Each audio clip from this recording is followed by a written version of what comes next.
உங்களுக்கு வேற வேலையே இல்லையா? நிம்மதியா இருக்க விடுங்க. அடிக்க வந்த தோனி.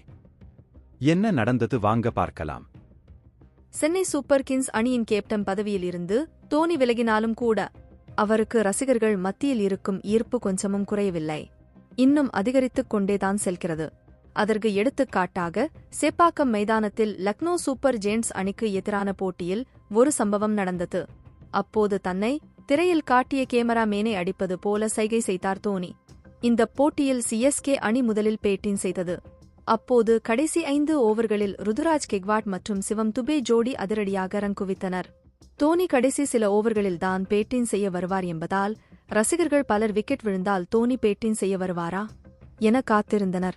இந்த போட்டி சென்னை சேப்பாக்கம் மைதானத்தில் நடைபெற்றதால் ரசிகர்கள் இன்னும் அதிக ஆவலுடன் தோனிக்காக காத்திருந்தனர்.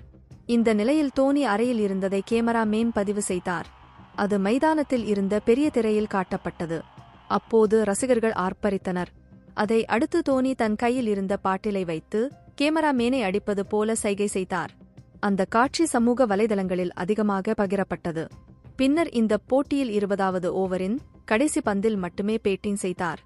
அந்த ஒரு பந்தில் போர் அடித்து சிஎஸ்கே ரசிகர்களை குஷியில் ஆழ்த்தினார்.